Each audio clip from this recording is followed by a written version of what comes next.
आपसे हम सवाल पूछेंगे कि पूरे सिस्टम को बीमार करने के बाद आप अपने पक्ष में कुछ कहना चाहेंगे?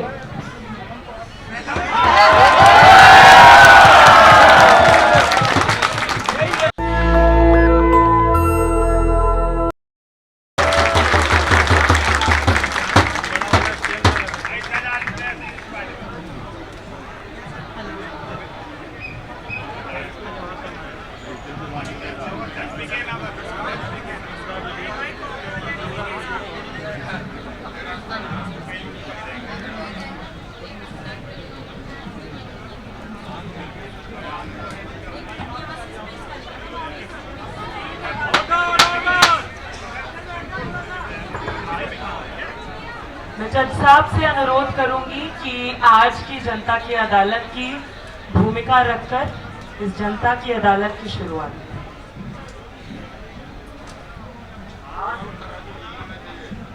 यह जनता की अदालत युवाओं और छात्रों के मुद्दों पर लगी है। यह अदालत शिक्षा की बदहाली के खिलाफ जो हमारी सरकारों के रवैये रहे हैं उसके खिलाफ लगी है। और हम लोगों को किसी जज ने कॉकरोच कहा था, आज जनता ने कॉकरोचों को जज बना दिया है। तो मैं साउंड सही नहीं आ रहा, ये साउंड तो मैं थोड़ा इंतजार कर लो, ये साउंड यहाँ रखवा लो ना। आज शिक्षा मंत्री के खिलाफ मेरे पास एक आरोप पत्र आया है। आरोप पत्र में 23 आरोप उन पर लगाए गए हैं और इन आरोपों के संबंध में मैं अपनी काबिल वकील क्रांतिकारी मुदिता से अनुरोध करूंगा कि वो एक एक करके अपने आरोप शिक्षा मंत्री के खिलाफ पेश करें। और इसी के साथ आज की जनता की अदालत शुरू होती है।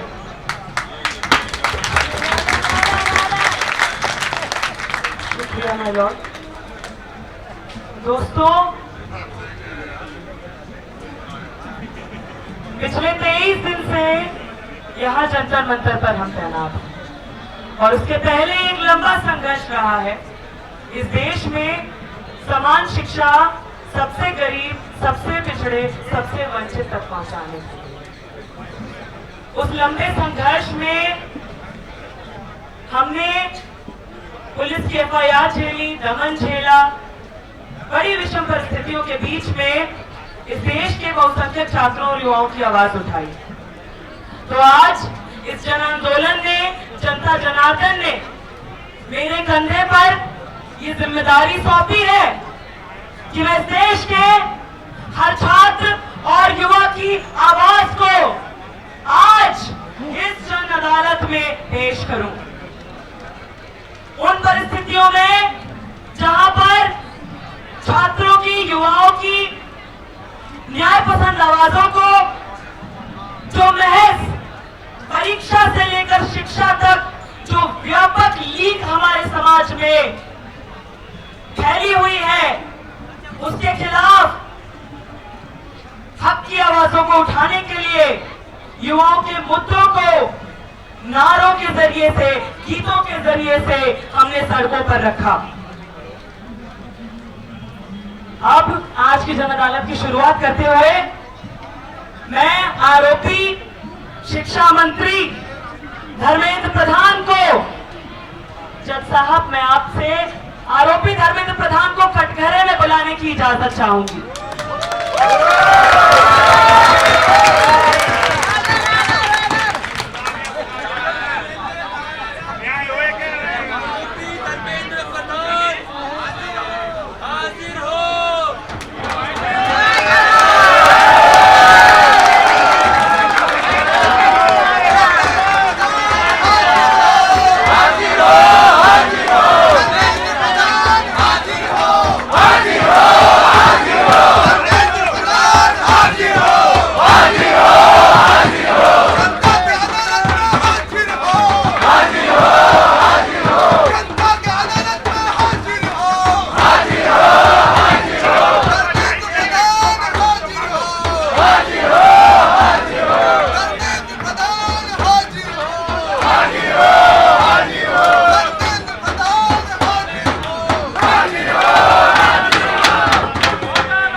आज इस देश में इन्होंने इस देश के छात्रों और युवाओं की जिंदगी और सपनों को, जो शिक्षा को व्यापार और छात्रों और युवाओं के जिंदगी और भविष्य को खिलवाड़ बनाने का जो पूरा इन्होंने हथकंडा फैलाया हुआ है समाज में, उसमें सबसे पहला आरोप है नीट का पेपर लीक। 2024 में नीट का पेपर लीक होता है, फिर नेट का पेपर लीक होता है, 26 में फिर से नीट का पेपर लीक होता है। इस देश में एग्जामिनेशन की कोई रेगुलर साइकिल नहीं, केवल एक साइकिल रेगुलर है, वो एग्जामिनेशन लीक साइकिल। तो आज ऐसे माहौल में जहां 22 लाख परिवार इसी आंदोलन के दौरान, जहां 20 से ऊपर छात्र और युवा अपनी जान खो चुके हैं, दम तोड़ चुके हैं, कुछ दिनों पहले यही प्रधान जी अपना जन्मदिन मनाते हुए पाए जा रहे थे। और हमारे देश के कितने छात्र और युवा अपना अगला जन्मदिन नहीं मना पाए। उनके संघर्षों, उनकी जिंदगियों का हिसाब मांगते हुए मैं बुलाना चाहूंगी आज के हमारे पहले गवाह मयंक को।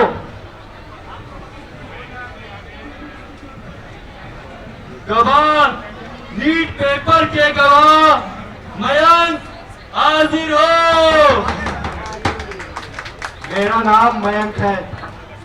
मैं आज इस जन अदालत में जो कहूँगा सच कहूँगा, सच के सिवा कुछ नहीं कहूँगा।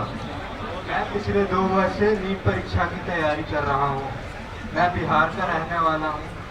मैं इस परीक्षा के लिए हर रोज 8 घंटे तो कभी 10 घंटे पढ़ाई करता हूँ। मेरा सपना एक मेडिकल कॉलेज में दाखिला लेना था। मैं हर रोज पढ़ाई करता था इसके लिए। पर जैसे ही मैं पेपर देकर आया तब मुझे एक खबर सुनने को मिली कि मेरा पेपर लीक हो चुका है और इस वजह से पेपर कैंसिल कर दिया गया है। यह सुनते ही मेरे सारे सपने टूट गए और मेरी हिम्मत टूट गई। दोस्तों, ये आलम है उस देश का जहां एक तरफ हर साल मेडिकल की सीटें नहीं बढ़ती, कोई नए मेडिकल कॉलेज नहीं खोले जाते, जहां दिल्ली देश की राजधानी में एक एक बेड पर 3-3 मरीजों को लिटाकर एक बीमारी अस्पताल लेकर जाएं और 3 बीमारियां घर मुफ्त लेकर आए की स्कीम हमारी सरकार ने, प्रधान जी ने चालू रखी हुई है। उस देश में जो छात्र और युवा बस इतना मांग रहा है कि हमें पढ़ाई करा दीजिए, सीटें बढ़ा दीजिए, शिक्षा का अधिकार दे दीजिए, आप उनकी जाने लेने पर आमादा हैं। तो ये उम्मीद आज मयंक की नहीं, केवल एक छात्र की नहीं बिक रही है, पूरे समाज की।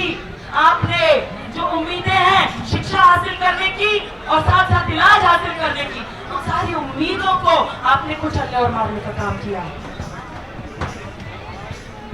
आपसे हम सवाल पूछेंगे कि पूरे सिस्टम को बीमार करने के बाद आप अपने पक्ष में कुछ कहना चाहेंगे?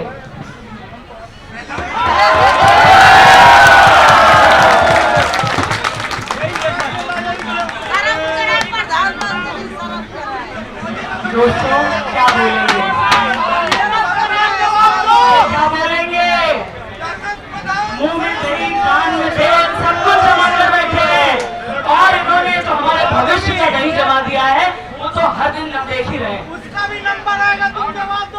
दोस्तों, अगला आरोप जज साहब, अगला आरोप है इसी देश में इन्हीं पेपर लीक में जो कोचिंग माफिया पूरी तरीके से संलिप्त पाए जाते हैं और साथ साथ इस देश में छात्रों की असुरक्षा, गरीबी, बदहाली और खराब सरकारी शिक्षा का पूरा फायदा उठाकर अपनी अरबों खरबों की इंडस्ट्री चला रहे हैं।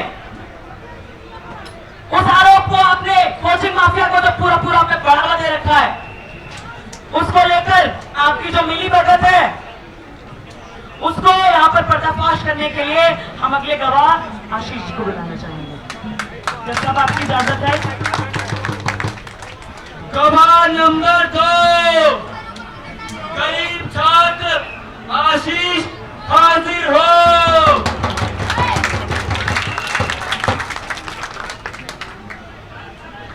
जज साहेब, मेरा नाम आशीष है और मैं बहुत ही गरीब ग्रामीण छात्र हूँ। मैं आपकी तरह एक अधिकारी, एक अफसर बनना चाहता हूँ, लेकिन मुझे अच्छी पढ़ाई के लिए कोचिंग ज्वाइन करना पड़ेगा और मेरे पास में इतने पैसे नहीं है कि मैं महंगी कोचिंग को ज्वाइन कर पाऊं, उसमें दाखिला ले पाऊं। इसीलिए मेरा परीक्षा पास कर पाना बहुत ही मुश्किल हो गया है।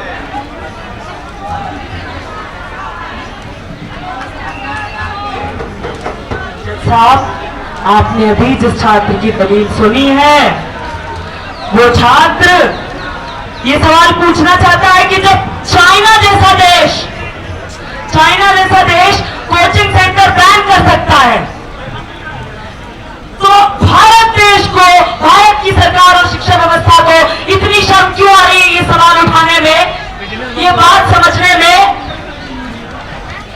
कि कोचिंग मजबूत रहेंगी तब तक जब तक इस देश की शिक्षा व्यवस्था, इस देश की सरकारी शिक्षा जानबूझकर कमजोर रखी जाएगी।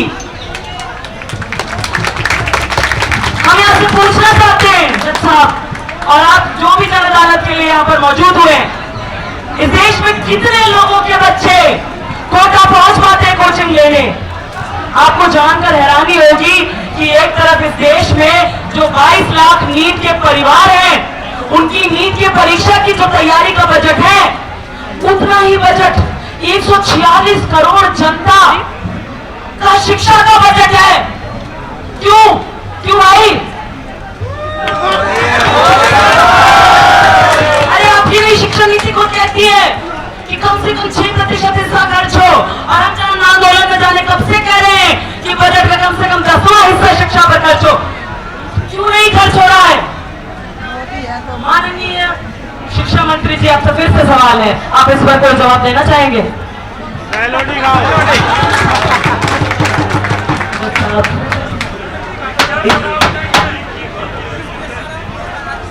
पूरी शिक्षा व्यवस्था की गरिमा तो खैर छोड़ ही दीजिए, इनको अदालत की भी गरिमा की कोई खास परवाह नहीं है। इसी के साथ अगला आरोप उच्च शिक्षा की समस्या पर आगे और बात रखते हुए दिल्ली विश्वविद्यालय के रेगुलर कॉलेज के एक छात्र को मैं बुलाना चाहूंगी, जो बताएंगे कि किस तरीके से नई शिक्षा नीति, न्यू एजुकेशन पॉलिसी के नाम पर बची कुची सरकारी शिक्षा का निजीकरण, बाजारीकरण और घटियाकरण करने में इन्होंने अपनी अभूतपूर्व भूमिका निभाई है। अगले गवाह को मैं बुलाना चाहूंगी जज साहब, इजाजत है। गवाह नंबर 3 दिल्ली विश्वविद्यालय के छात्र राकेश हाजिर हो।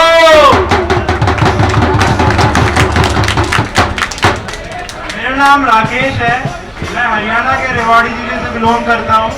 फिलहाल मैं डीयू के हिंदू कॉलेज में पढ़ाई कर रहा हूँ, क्योंकि हरियाणा में कोई अच्छा कॉलेज, सरकारी कॉलेज नहीं दे पाई है। इस वजह से मैं मजबूर हूँ हरियाणा से पलायन करके दिल्ली में रहने को। मैं मजबूर हूँ दिल्ली में 7 साल रेंट देने को और फिर एक बेसिक एजुकेशन प्राप्त करने के लिए। और यही नहीं, 28 जुलाई के बाद हिंदू कॉलेज की जो छुट्टियाँ वो खत्म हो जाएंगी और मेरी क्लासेस स्टार्ट हो जाएंगी। पिछले कुछ महीनों से मेरी मम्मी लगातार अलग अलग बीमारियों से जूझ रही है, लेकिन 28 तारीख के बाद मुझे डिसीजन लेना पड़ेगा कि मैं कक्षाओं में जाऊं या फिर मम्मी की देखभाल करूं। तो मेरा सवाल है सरकार से कि क्यों नहीं हर बच्चे के लिए, हर कस्बे में, हर शहर में एक सरकारी अच्छा कॉलेज खोल दिया जाए, ताकि किसी और बच्चे को अपनी माँ की सेहत और पढ़ाई में चूकना ना पड़े।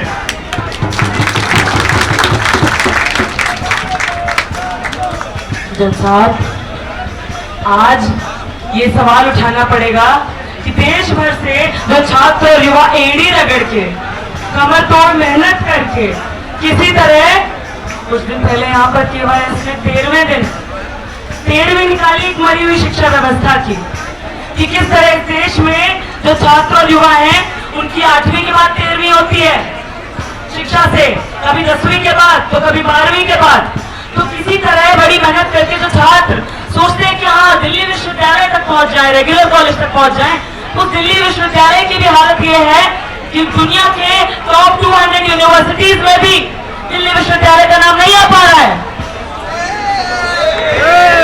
मंत्री जी, आपका बच्चा जो कॉन्वेंट जा रहा है, आप गाय गाय चिल्लाते हैं, आप शाखा शाखा बोलते हैं, आपका बच्चा जो कॉन्वेंट जाता है, प्राइवेट स्कूल जाता है, अंबानी इंटरनेशनल स्कूल जाता है, उसके बाद फॉरेन यूनिवर्सिटी जाता है।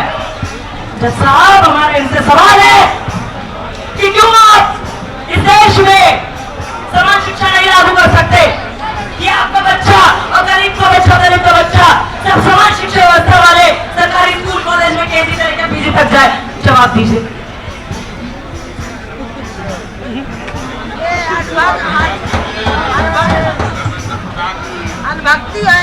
जज साहब, इसी के साथ मैं अगले गवाह को बुलाना चाहूंगी। हमारे सरकारी विश्वविद्यालयों में एक बहुत बड़े हिस्से को ये मालूम ही नहीं है कि एक प्राइवेट बोर्ड है। आप जानते हैं, दिल्ली विश्वविद्यालय की अगर बात करें तो दिल्ली विश्वविद्यालय में एक तरफ रेगुलर है और दूसरी तरफ दिल्ली विश्वविद्यालय में एसओएल है जो सेल्फ फाइनेंस बोर्ड में पड़ता है। आपको सुनकर हैरानी होगी कि भैया सरकार एक जेब से पैसा सरकार को दिया हमने कि हमारी शिक्षा पर लगाए।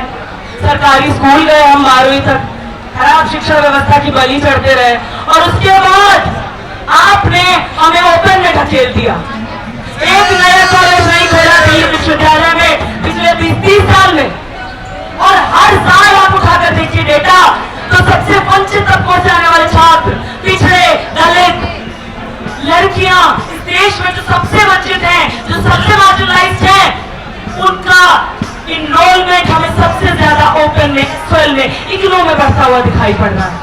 आप कहते हैं शिक्षा मंत्री जी पढ़ने वाला तो कहीं भी पढ़ जाता, आपका बच्चा ओपन में क्यों नहीं पढ़ता है? आपका बच्चा ओपन में क्यों नहीं पढ़ता है? इसी के साथ अगले गवाह एसओएल के छात्र अनमोल को बुलाने की इजाजत चाहूंगी।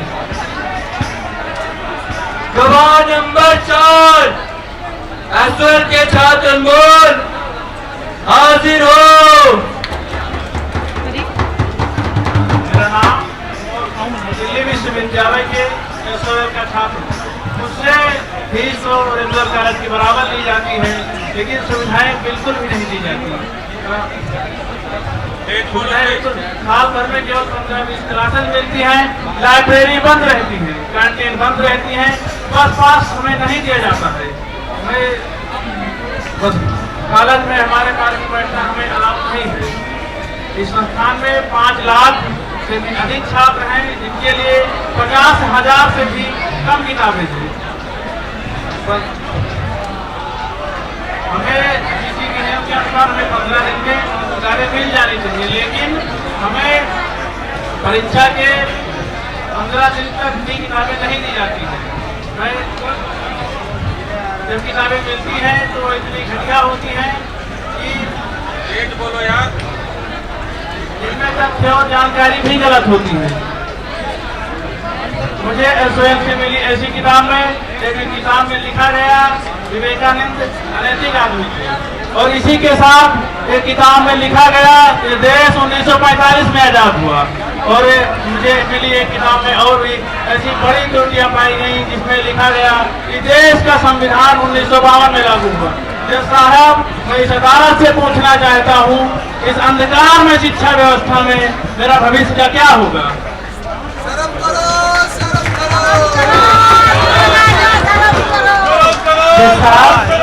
दिल्ली विश्वविद्यालय के एसओएल के छात्र को किताबें नहीं मिल रही, क्लास नहीं मिल रही, लाइब्रेरी नहीं मिल रही, ये तो एक बात हुई। जो मटेरियल इनको एग्जाम के 3 दिन पहले आधा अधूरा दिया जा रहा है, उस मटेरियल का आलम यह है कि समझ लीजिए, सुनिए, अमृतकाल में भी छात्रों को बताया जा रहा है कि भाई आजादी का साल 1945 था।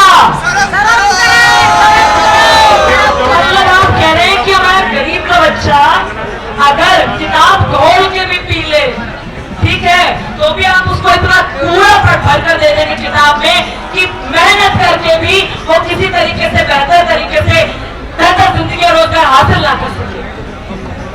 आपको अगर कुछ उदाहरण बता दिए जाए एसक्यूएल के स्टडी मटेरियल में, तो एक तरफ आपको बहुत हंसी आएगी और दूसरी तरफ आप सोचेंगे कि आप अपनी ही परिस्थितियों पर हंस रहे हैं। मॉन्टेग्यू चेम्सफोर्ड रिफॉर्म्स को एसओएल के मटेरियल में लिखा गया है। माउंटेन ड्यू, चिलम्सफोर्ड, धर्मेंद्र प्रधान जी के तमाम करतूतों के खिलाफ जो सुनवाई करनी है, उस सुनवाई को पूरा करने के लिए जनता आई है, जनता बैठी है। तो आप सभी से अनुरोध है कि हम सभी बैठ जाए। जो भी साथी खड़े हैं उनसे अनुरोध है कि हम सभी बैठ जाएं। हम बैठ सकते हैं तो ज्यादा बेहतर तरीके से अदालत की कार्रवाइयों को देख सकते हैं। तो जो भी साथी खड़े हैं उनसे अनुरोध है कि बैठ जाए ताकि पीछे जो साथी है देख पाएंगे।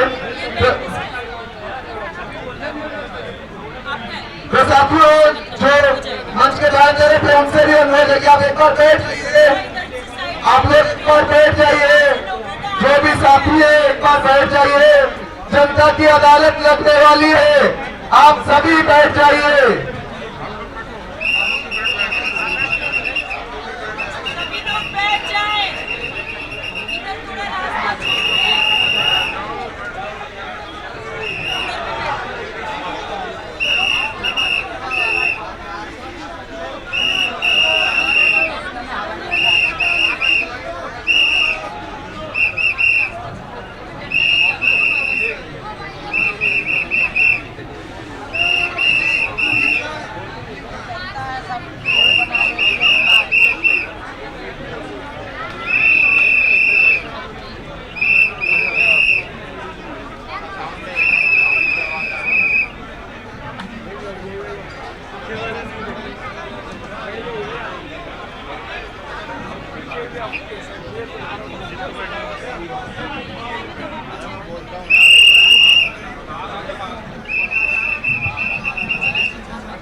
नेशनल दस्तक की आपसे गुजारिश है कि अगर इसको बचाना चाहते हैं तो नेशनल दस्तक को सब्सक्राइब करने के लिए रेड कलर के सब्सक्राइब बटन को दबाएं, फिर बेल आइकन की घंटी दबाएं। नेशनल दस्तक को बचाने के लिए बहुत ज़रूरी है कि हर खबर को शेयर करें, लाइक करें, कमेंट जरूर करें।